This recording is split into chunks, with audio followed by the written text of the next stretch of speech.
انہاں نوں گھر وچوں باقی کجا جسم دے کپڑے بھی نہیں ملے۔ غزوہ تبوک دے موقع تے حضرت عبداللہ ذوالبجادین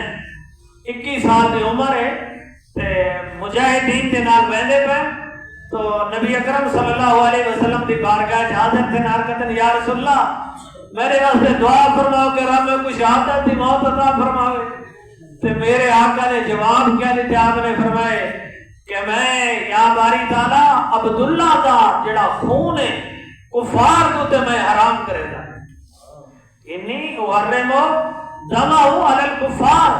عبداللہ دا خون کفار تے میں حرام کرے دا۔ حضرت عبداللہ ذوالبجادین نے آگے تھا یا رسول اللہ میں شہادت واسطے دعا دی اپیل کی دیئے تے تُسا فرمیندے میں کافران تے میں تیرا خون ہی حرام کرے نا وقتا میں شہادت کو ماروں ویسا۔ آپ نے فرمایا عبداللہ ضروری نہیں کہ تنو کافر تلواراں چلاویں تو شہید تھی سے، جہاد تے رستے تو نکل بھی ہیں باہمیں بخار تے نالی تیرے تے موت آمنے تو موت شہادت تھی ہو سی۔ اب آپ اسی بکار اس پورے غزوے دے اندر ایک صحابی جنہاں کو شہادت دا مقام ملے حضرت عبداللہ ذوالبجادین ہے، بخار دی حالت فوت ہے اور راتی آپ دی وفات ہے۔ یہ حضرت عبداللہ بن مسعود رضی اللہ تعالیٰ عنہ فرمانے رات کا کچھ حصہ گزر چکا ہی میری آنکھ کھلی ہے تو میں نے قافلے دے ایک کونے تے روشنی نظر آئی ہے جڑی اگ دی روشنی آئی۔ آپ فرمانے میں تیزی کے نال اتھا پہنچا تا ایک میت ہے اور میت حضرت عبداللہ ذوالبجادین تھی جنہیں وصال کر چکے ہیں اور وہ میت حضرت ابو بکر صدیق اور حضرت عمر فاروق رضی اللہ تعالی عنہ نے اپنے ہتھاں تے اٹھائی ہوئی ہے اور رسول اللہ صلی اللہ علیہ وسلم انہاں دی قبر وچ پہلے تشریف فرمائے تے اپنے ہتھاں تے اپنے غلام نو قبول کر کے لاہت دے وچ رکھتے پے۔ حضرت ٹوٹل 5 آدمی ہیں جنہاں دیاں قبراں دے اندر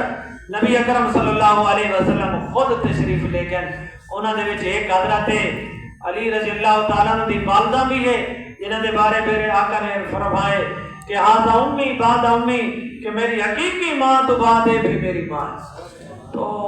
اور صحابہ کرام دے وچ حضرت عبداللہ ذوالبجادین دی مزار دے اندر داخل تھے باقاعدہ انہاں دی تدفین کرائی نے تے جیلے تدفین ہو گئی ہے لاہ دے اندر رکھے گئے نبی اکرم صلی اللہ علیہ وسلم نے ہاتھ اٹھا کے حضرت عبداللہ ذوالبجادین جڑے بخار دے عارضے نال جہاد دی سفر وچ گویا کہ مقام شہادت تے فیض ہو چکے ہیں انہاں واسطے دعا اے منگی نے اللہم انی امسیتو راضیاً عنہ فرض عنہ یا باری تعالیٰ آج شام تک میں عبداللہ ذوالبجادین تے راضی ہوں۔ یعنی انہاں دی زندگی تے آخری لمحہ شام آئی یعنی زندگی دا پل پل اور آخری لمحے جڑے شام ہے آپ نے فرمایا اللہم انی امسیت تو راضیاً عنہ شام تک میں عبداللہ ذوالبجادین تے راضی ہوں فرد عنہ تو بھی تو تے راضی تھی۔ نعرہ تکبیر، نعرہ رسالت، نعرہ خلافت، نعرہ حیدری، تاجدار ختم نبوت۔ حضرت ابو بکر صدیق رضی اللہ تعالیٰ عنہ نے اسے مقام تے جلے یہ دعا سنی ہے تے میرے آقا انہاں دے جسد اطہر نو اپنے ہتھاں مبارکاں دے نال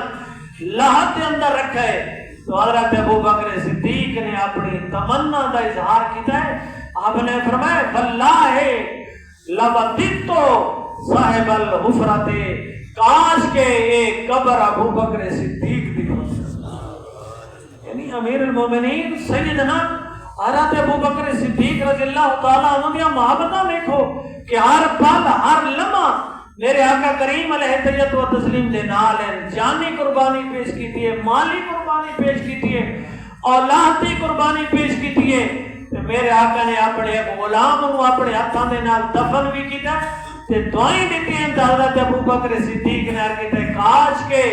اے میری تمنا پوری تھی تھی، اے قبر بھی میری ہوندی تے دعائیں بھی میں کو نصیب تھی تھی۔ دعا ہے کہ اللہ رب العزت صحابہ کرام دی اور اہل بیت دی